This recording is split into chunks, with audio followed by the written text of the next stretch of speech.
የተገናኛችሁበትን አጋጣሚ ማወቅ እችላለሁ? አንድ ትልቅ ኢቨንት ነበረ። ኦልሞስት ከ700 በላይ ታዳሚዎች ነበሩት እና 700 ሰው እዛ እኔም ራሴን ላሳድግበት እሷም እንዲሁ ራሷን ታሳድግበት እዛ መታደም ፈለግንና በአጋጣሚ አልተዋወቅም ነበር። ጥያቄ ተጠይቆ ነበርና ጥያቄው ሕክምና ጥያቄ ነበርና ሶኒ ያው አይ ቲንክ ትንሽ መለስኩኝ።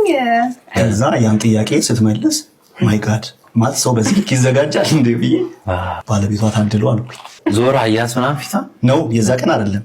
ድምጿን ብቻ ሰምቶ ወጣ። ያ ድምጿን ብቻ ሰማሁኝ። በጣም አድርቅ ያለሁኝ። እሺ ከዛ በኋላ ኔክስት ታይም ያው እሷ መሆኗ እንዴት አወቅ ታዲያ? ድምጿን ብቻ ነው ሰምቶ የወጣው። ኢቨንት ይቀጥል ነበር። አንድ ወር ምናምን ኢቨንት ነበር። ሶ ኤቭሪ ታይም የምንገናኝ አለን ብዙ ነገር ይፈጠራል። እሺ ያ ሰርድ ፐርሰን ነበር ሌላ እኔንም የሚያውቅ እሱንም የሚያውቅ። ኦኬ እና እንዳለው ሁሉም ሰው ወይ ባለትዳር ነው መስላቸው ወይ ኮሚትድ ሪሌሽንሺፕ ውስጥ ያለው ነበር ይመስላቸው። ሲንግል መሆኔን ሲያል ላንቺም የሆነ ሰው አለ ላስተዋውቅሽ ብሎኝ ይዞኝ ሄደ። እዛ ሲያስተዋውቀኝ እሱ ነው። እሺ አንተ እሷ እንደሆነች ታውቅ ነበር? ኖ አላውቅም ነበርና እንደውም እሱ ምን አለኝ መሰለኝ ኢቨንቱ ሊያልቅ አካባቢ የሆነ ፕሮግራም ተዘጋጅቶ ነበርና ቀለበት ለምንድን ያላደረግከው ነገር አለ አግብታል አላገባም የሚለውን መጠየቅ አልፈለግም። ከዛ ረን ያላገባሁኝም ምናምን አልኩት ማለት ነው። ከዛ ነው እንዴ አይነት ነገር አለ ማለት ነው። እሺ ገባኝ የሆነ ነገር ዶክተር ሚራትን ከሆነ እተዋወቃለሁ ግን ሌላ ሰው ከሆነ ግን ማንንም መተዋወቅ አልፈልግም አልኩኝ በልቤ ነው። ከዛ ትንሽ ቆይቶ ነኔ እኮ አንድ ሰው ላስተዋወቅሽ ምናምን ነገር አለና ጠራ ተዋወቅን። እሺ ያ እንደዛ ነበር። ከዛ በኋላ ነገሮች በደንብ ነው የፈጠነው። ሁለታችሁም ዝግጁ ነበራችሁ ማለት? አዎ ነበር።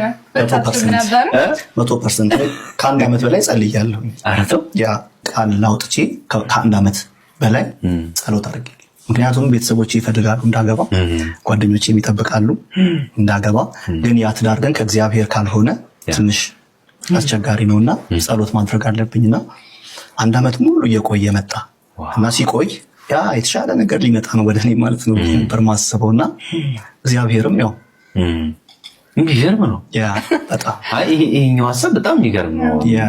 በተጨማሪ ደግሞ አንድ ቀን ህልም አየሁኝ ማለት ነው። እሺ ከዛ ህልም ያየሁትኝ ላይክ ልጄን ራሷን ማለት ነው ራሷን መልኳን ራሷ ከለሯን ሁሉ ነገሯ ማለት ነውና ለተዋወቁ አካባቢ ነው ተዋወቅ አካባቢ ነውና እሺ ለሊት ላይ 9 ሰዓት ላይ ነውና ብንን ብዬ ተነሳሁ።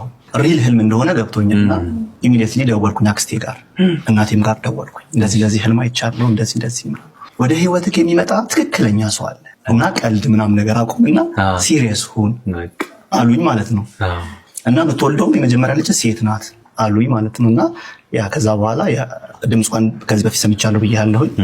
የሆነ ነገር አለ አይደል የተስተካከለ ሲመጣ ትክክለኛው አጋሪ እሷ እንደሆነች አወቅኩ ማለት ነው። አሜዚንግ። ብዙዎቻችን ትዕግስቱ የለን ማለት በተለይ ጸሎት ላይ ቶሎ ጸልየን ወዲያው እንዲመለስልን ነው የምንፈልገው የምናስበውና በቃ ከተወሰነ ጊዜ በኋላ ብዙ ሰው ተስፋ ይቆርጣል። ይሄን ያህል ጊዜ በዛ መንገድ አንሄድም ምናምንና ይሄ ትልቅ ነጥብ ነው። ያ ከዛ የዛን ቀን አክስቴ ጋር ሂድና መድኃኔዓለም ቤተክርስቲያን የሆነ ነገር አድርግ ኪዳነ ምሕረት ቤተክርስቲያን የሆነ ነገር አድርግ አለች። ኢሚዲየትሊ ሄድኩት ማለት ነው። ጸለይኩኝ ምናምን እንጸልያለን ያው እግዚአብሔር ያው yes በጣም ጥሩ በጣም ደስ ይላል። እሺ ሜሉ ተዋወቃችሁ ከዛ በኋላ እንግዲህ ግንኙነቱን እንዴት አስቀጠላችሁት? ረጅም ጊዜ ሌት አላደረግንም። ቶሎ ነው ወደ ትዳር የገባነው። ምክንያቱም እኔ የምፈልገውን ሰው በደንብ አውቅ ነበር። ያን ሰው ወደ ፈጣሪ ወደ ህይወቴ ሲያመጣ ቶሎ ነው የወሰንኩት። ምን አይነት ሰው ነበር ድሪም የምታደርጊው? አሁን የሆነውን ሰው ባለኝ በጣም እግዚአብሔር የሚወድ የሚፈራ ሰው መጀመሪያ ጎበዝ ሰራተኛ እንዲሆን ስራውን በጣም የሚወድ ሰው እንዲሆን ፋሚሊ ኦሪየንትድ የሆነ ቤተሰብ ሚሊዮን ራሱ ኮንሰፕት የሚወድ የሚያከብር ሰው እንዲሆን እና በቃ ለህይወቱ ዋጋ የሚሰጥ ነው እንዲሁም በጣም ፈልግ ነበር እና ራሱን ሰው ነው ያገኘው። ስለዚህ ሰው በአጭር ቀናት እነዛን ነገሮች መሆኑን አረጋገጥሽ ማለት ነው? አንድ ቀን ናቸው የፈጀብኝ ይህ ሁሉ ለማየት ሰው የራሱ ጥያቄ ነው የምትጠይቀው በመሰለኝ። አንድ ትሪፕ ነው የፈጀብን። የሆነ ደብዳቤ ቤተመንግስት እናደርስ ነበር። እኔ ቢካል ወዛ እስከምንድር ወዲ ጨርሻለሁ አጥንሽ ይፈልጋል። አረሱዎች 5 ዓመት 10 ዓመት ነው የሚያጠኑት እንጻለኝ እሱ እንደውም የገመገምሽ እንደነበር አላውቅም ይለኛል። አሁን ብዙ ምን አይነት ሰው ነበር ድሪም የምታደርጊው? አሁን የሆነውን ሰው ባለኝ በጣም እግዚአብሔር የሚወድ የሚፈራ ሰው መጀመሪያ ጎበዝ ሰራተኛ እንዲሆን፣ ስራውን በጣም የሚወድ ሰው እንዲሆን፣ ፋሚሊ ኦሪየንትድ የሆነ ቤተሰብ ሚሊዮን ራሱ ኮንሰፕት የሚወድ የሚያከብር ሰው እንዲሆን እና በቃ ለህይወቱ ዋጋ የሚሰጥ ሰው እንዲሆን በጣም ፈልግ ነበር እና ራሱን ሰውን ያገኙት። ስለዚህ ሰው በአጭር ቀናት እነዛን ነገሮች መሆኑን አረጋገጥሽ ማለት ነው? አንድ ቀን ናቸው የፈጀብኝ ይህ ሁሉ ለማየት። ሰው ጥያቄ ነው የምጠይቀው። አንድ ትሪፕ ነው የፈጀብን። የሆነ ደብዳቤ ቤተመንግስት እናደርስ ነበር። እኔም ፒካርጎ እዛ እስከምንድር ወዲ ጨርሻለሁ። ኧረ ሰዎች ለአምስት ዓመት 10 ዓመት ነው የሚያጠኑት። እንጻለኝ እሱ እንደውም የገመገምሽ እንደነበር አላውቅም ይለኛል። አሁን ብዙ ጊዜ ፈርስት ሚቲንጎች ዴት ሰዎች ፌክ ሊሆኑ ይችላሉ። ብዙ ጊዜ ወንዱም ራሱ ፕሮቶኮል ጠብቆ ሴቷም እንደዛ ነው የሚገናኙት ምናምን እና ይሄ ትክክለኛው ማንነት እየቆየ ነው የሚገለጠው የሚታየው ምናምን ነገር እና ያንቺ በጣም ገርሞኝ ነው በዛ ቅጽበት ትክክለኛው ሰው መሆኑ ምናምን አይደንቲፋይ ማድረግሽ እንግዲህ የተለየ ተሰጥኦም ከምን ያህል ጊዜ በኋላ ወደ ፍቅር ተቀየረ ማለት ነው? እንግዲህ በአንድ ቀን ተጠናንታችሁ ከጨረሳችሁ ከ3 ወርና ከ4 ወር በላይ ይሆናል። የጋራ የፍቅር ታይም ሚሞሪዎች ምናምን ነበሯችሁ? ወዲያው ነው ኤንጌጅ ሆንኩት። ቶሎ ነው ፕሮፖዝ ያደረገው። ከዛ ከኤንጌጅመንቱ በኋላ የተወሰነ ወራት ቆይተናል። ሰርግ ነበር? እኛ አላረግንም፣ ምክንያቱም በሰዓቱ ገና ሁለታችንም ወጣት ነበረ። በጣም ለእድገታችን ክሪቲካል ታይም ነበር እና አወራንበት፣ ፕላን አድርገን እስከ መጨረሻ ሰርጉ ትልቅ ቦታ ነበረ ለማድረግ የሚያሰብነው፣ ግን አሳመነኝ። ምን አለሽ? አሁን ይህ ሁሉ ብር እናወጣለን፣ አሳየኝ ያደረሽ ይህ ሁሉ ብር የዲኮር እንደዚህ እና እነዚህ ሁሉ ሚሊዮን ብሮች ወደ ስራ ቢቀየሩ ወይ የሆነ ቁም ነገር ላይ ብናደርገው እድሜ ልካችንን ሰርግ ደግሰን እኮ እንኖራለን። ህይወታችን ራሱ ሰርግ ነው አለኝ።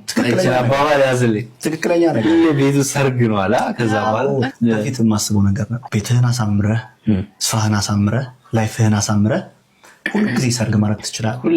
ሁሌ ድግስ ጓደኞቻችን በየሳምንቱ ነበር የምንጠራው ያለ መሰልቸት፣ ደስ እያለኝ በግ እያረድኩ በጣም የህይወታችን የመሄጃችን ተርኒንግ ፖይንት ሰርግ አለመደገስ። ግን አልቲሜትሊ የኔ ፓረንቶች ደገሱ ሌላ ትልቅ ቦታ ከኛ ወጪው ባይሆንም ለሰርጉ ያሰብነውን ብር ሌላ ቁም ነገር ላይ አዋል ነው።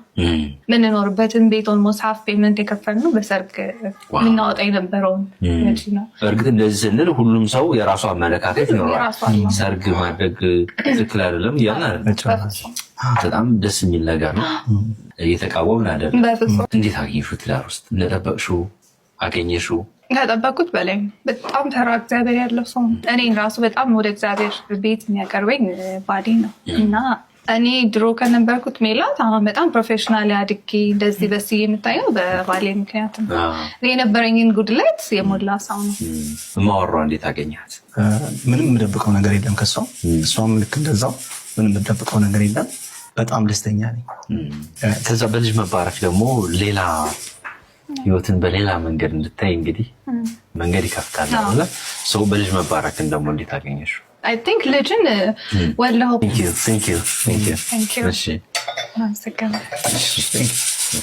ጥሩ። አሁን እንግዲህ ሁለታችሁም ኦልሞስት ወደ ቢዝነስ ውስጥ ናችሁ። እሷን ቢዝነስ ገብታለች፣ አንተም እንደዛው። ሞርማን ነው የቢዝነስ ሰው እሱ ነው አይደለ? እንዴት እሷን ወደ ቢዝነስ ውመን ቀየርካት? ማለት ጥንካሬዋን በጣም አቅ ነበር ብያለሁ ቅድም ለነገሩ እና ኮሚትድ ነች ታሰበችበት ሀሳብ። ከዚህ በፊት ደግሞ ያሳለፈቻቸው የስራ እድሎች ያገኘቻቸው የስራ እድሎች ጥንካሬዋን በደንብ እንዳውቅ አድርጎኛል እና አይ ቲንክ ከተጋባን በሁለተኛው በሶስተኛው ወር መስራት እንዳለባት አቅ ነበረ። ምን መስራት እንዳለባትም እሷ ታቅ ነበረ። ከዛ በኋላ የሆነ በዚህ መልኩ ብንሄድ በዚህ መልኩ ብንሄድ የሚለውን ነገር ቁጭ ብለን እናወራ። ከዛ ገባች ስራ ውስጥ በጣም ጎበዝ። ሌሊት አተኛ አነባለች። ሌሊት አራስ ሆና በሁለተኛው ቀን ኤምባሲ ገብታለች። ወልዳ የመጀመሪያ ልጃችንን ወልዳ በሁለተኛው ቀን ኤምባሲ አስበው፣ ሁለተኛው ልጃችንን ተወልዳ በአምስተኛው ቀን ነው ወደ ስራ ሄደችው ማለት ነው። እስከምትወልድበት 3 ቀን ነው 2 ቀን እስከሚቀራት ድረስ ስራ ትሄድ ነበር እና በቃ እርግጠኛ ነበርኩኝ እሷ ላይ ማለት ነው። ሀሳቡ ከኔ ምጣ እንጂ በጣም ብዙ ነገሩን የሰራችው እሷ ነው።